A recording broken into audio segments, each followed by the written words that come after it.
So this, on the left-hand side, the grey car, number 1, the centre steering prototype recreation, that's where it all started. That's where it all started, and the Wilkes brothers, after the war, who owned the Rover car company, decided that they had to do something. They had this wonderful workforce in this wonderful factory, and during the Second World War, they'd been making aircraft fuselages using aluminium.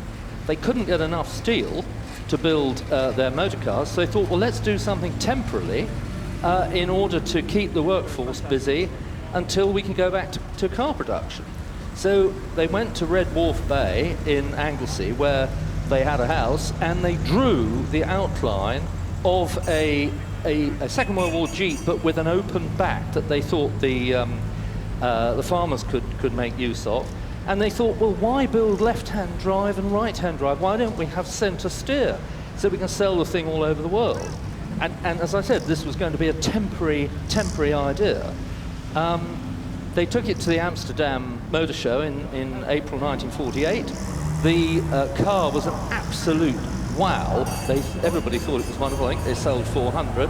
The British Army then came in at the end of the year, ordered 1,000, and the Rover for the Land was a great success. The Rover for the Land. The Rover for the Land, that's what it was, the Land Rover. The green first prototype at the front, then we saw a quick glimpse of the third prototype, the Series 1, the red one, a little bit further towards the front of the order, but an aircraft crash rescue car also in there, and also the forward control on the right-hand side, the grey one, TTK82. That's quite interesting, because that forward control was bought new by the man who's actually driving it.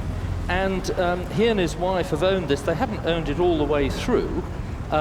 They've owned it for pretty much most of its life. And they're farmers down in Dorset, and they absolutely treasure that forward. And that's an early forward control with the headlights slightly higher up and with the slightly narrow wheelbase. What was its chassis base? What did it come from? Or was it a separate vehicle? Brand new idea. Land Rover thought that they should produce something, with a sort of forward cab that could be used by utility companies, farmers, and sold around the world. And that particular vehicle, very unusually, has been in the United Kingdom all its life.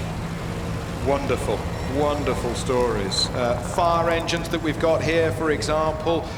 216 CWK, a Series 2. That's your favourite. That's a 2A. But we've got a fire engine here that was at Farnborough Airfield, and we've got another fire engine, in fact, that came from Coventry Fire Brigade. We've got a number of fire engines.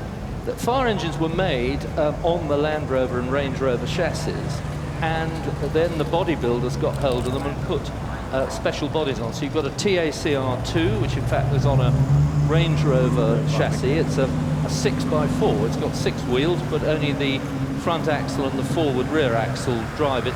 They were very successful. In fact, it's just coming into view now. We've also got a lovely Series 1 that was used on Farnborough Airfield, and that is an 86 Series 1. So that's the second generation of the Series 1. The very first Series 1s were 80-inch. Now we've got them coming past the commentary box now, and you've got Huey. You mentioned Huey 166, which is Land Rover number 1. You've got the forward centre steer, which belongs to the famous Dunsfeld collection, which has the biggest collection of Land Rovers in the world. You've then got the two fire engines, and at the back on the screens now you can see all the different Range Rovers. So the gold-coloured car that you've got, Bahama gold-coloured car on the screen now, has been made by Land Rover Classics, which is the new operation that's been set up by Jaguar Land Rover. Alongside that is one of the press cars, the blue one, NXC 245H. That particular car belongs to Gary Pusey, and that is one of the press launch Range Rovers.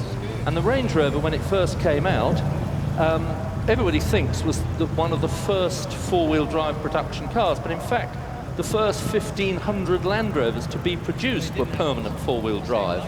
After that, they became two-wheel drive and then four. TTK, you can see here, that's the forward control we talked about earlier, followed by a very, very early, you'll like this one, RSY 211, chassis number 2 of the Series 2s with the hard top. Again, a Dunsfeld collection car, and that was found on eBay and bought for very little and then restored. The one following that is called a Pink Panther, and that's driven by Sue Cummins. That particular vehicle is an SAS vehicle, and you may ask, why is it painted pink? Well, because from the air, the silhouette is greatly reduced if the vehicles are painted pink, if they're on the sand. Now, we've got the Series 1s coming up the hill. GWD 431, which is just going past us, is pre-production Land Rover number 3. And that's been owned by Tim Dines since he was 16 years old. Wonderful, wonderful. We saw a quick glimpse also, Richard, a moment ago, of one of the Camel Trophy cars. Yep. Now, that really did, again, push the Land Rover name into this sort of masculine world of going through the jungle and the desert and the plains and difficult roads of wherever it was, Burma or Argentina or Brazil or Australia. That was another thing that pushed Land Rover forward with the Camel Trophy. Still to this day, people look forward to seeing a Land Rover from the Camel Trophy. They of course, and the Camel Trophy was very, very popular and still is. There's a very big Camel Trophy club, and they all get terribly excited when a Camel Trophy vehicle appears in somewhere like Switzerland or Italy that they don't know about. But they're a very strong club, and they're very, very helpful. And we need to mention that a lot of these Range Rovers today are being driven by members of 16 Regiment Royal Artillery, 32 battery. And I know that Jaguar Land Rover are very, very grateful to them for coming along and driving the vehicle. You can see a couple of police Range Rovers. You may have seen them in the convoy just now, and they are in fact privately owned. There we've got quite a rare car behind the gold-coloured Range Rover, the Bahama Gold Range Rover, X32 EMP on the screens. That is an autobiography. Most of those autobiographies were in fact 4.6 litres, and that particular car was a special 1 of 4 made as a press car with a 4-litre engine. I don't know why. Have we got any Land Rover or Range Rovers in this convoy that have come from Royal Connections? Because they did use them a lot. They used them a lot. And in fact, the Dunsfeld collection are taking one to a big event at the weekend. We've got one vehicle up at Balmoral at the moment. There is a display of Royal vehicles up at Balmoral at this very moment. And Range Rover chassis number 1, the green one, is in fact up on display at Balmoral at the moment. There we are. A lot of interest in that Balmoral, in that Bahama Gold Range Rover. That's the first car that Range Rover Classics have built. Here we've got the wonderful search and rescue people. They are the search and rescue for water rescue. They're called 7 Area Water Rescue Association, and they do wonderful work. They're volunteers. They do wonderful work in anywhere along the Severn River. Here's now we've got the 6-wheel. Yes, sorry to interrupt.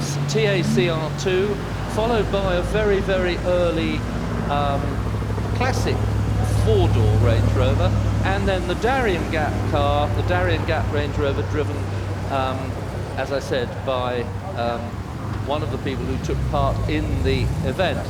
D5 LSE, we can just see behind the Bahama Gold vehicle that's on your screens at the moment, and that is the one behind that, D5 LSE, is a long wheelbase. They built quite a number of long wheelbase classics, and they were built with air suspension and a 4.2 engine. There we are, D5 LSE. That was the first of the long wheelbase Range Rovers. Very popular with the royal family, as you've just said. Julia Bradbury in one of the early Range Rovers. There she is, making her way, filming while she's going up to the top of the hill. And also David Green is in the Series 1 prototype, the Series 1 number 1, HUE 166. So we'll be seeing the footage from their trip up the hill in Land Rover and Range Rover history later this week. And the police Range Rover that you just saw comes from the Cheshire Police, and that has been saved by one of the serving officers who in fact is driving that car today, and that's now in preservation.